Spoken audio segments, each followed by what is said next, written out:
When a wave of popular protesters swept Ethiopia and ushered a new political dispensation in April 2018, one of the key pillars of the reformist agenda of my new administration was upholding the rule of law. However, a key challenge we faced in this regard from the early days was the organized and highly networked obstruction of justice that was being orchestrated by those who played a leading role in the systemic abuse of human rights and massive corruption. Intent on perpetuating a culture of impunity and restoring the undue privilege they enjoyed in the past, the TPLF old guards have continuously mounted both covert and overt attempts to undermine the people of Ethiopia and our new administration.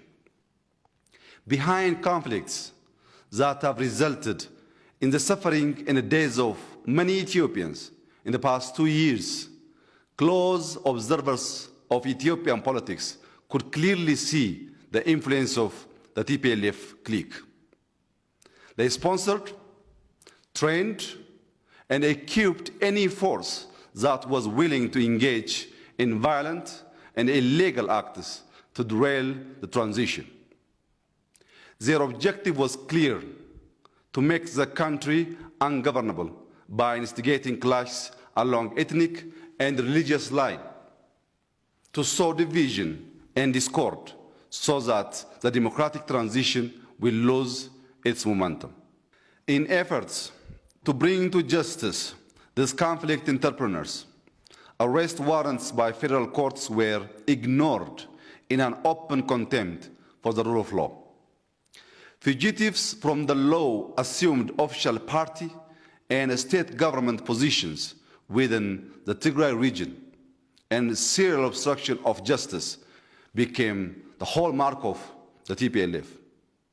For more than 2 years, the federal government opted for maximum restraint, even though it was being criticized by citizens, including by the federal parliament, for not taking more measures to apprehend fugitives from law that were at large in the Tigray region.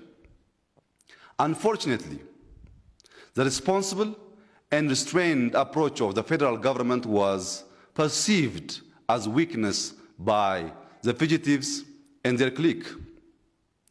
When the general election that was scheduled for this year was postponed to 2021 due to COVID-19 through constitutional interpretation and decision of the House of Federation, the TPLF doubled down on their unconstitutional assertion, and in a blunt violation of the Constitution, TPLF adopted its own illegal electoral law, an illegal electoral commission, and conducted an illegal election in which it won all the seats in the regional council.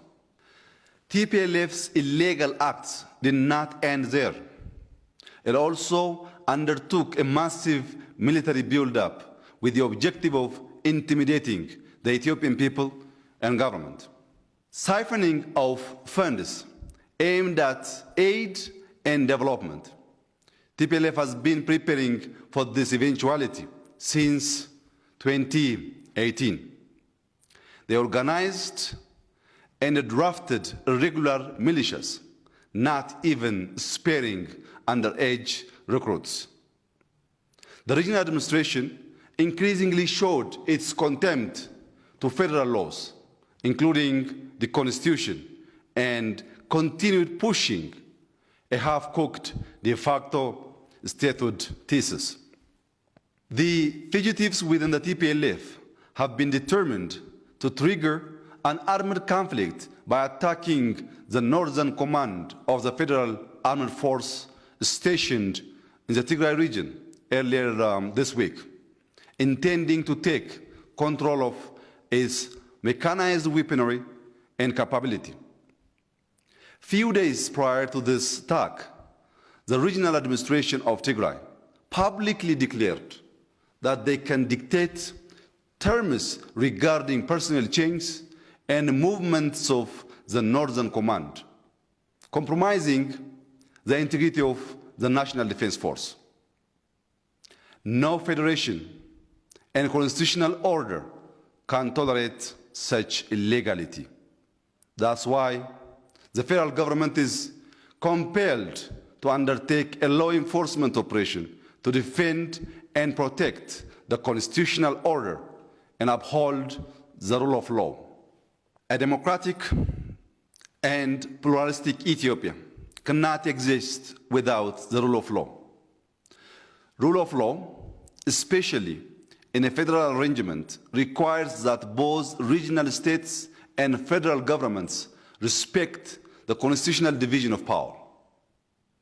It is in accordance with this constitutional provision and its duty to enforce federal laws across the whole country that the federal government is undertaking a strategic operation to end impunity and criminality. The federal government counts on all who advocate for justice and rule of law to support this effort. I personally call upon the international community to understand the context and the consistent transgressions by the TPLF clique that have led the federal government to undertake this law enforcement operation that aims to once and for all put an end to impunity and forces aimed at destabilizing the country as well as the region. The Ethiopian people have paid a big price thus far for the criminality of belligerent cliques. Now, we all deserve peace and stability, and this operation aims to end the impunity that has prevailed for years. There should not be any mistake made in treating the federal government as equal with criminal groups. The Constitution mandates the federal government to uphold the rule of law, and to that task we remain committed.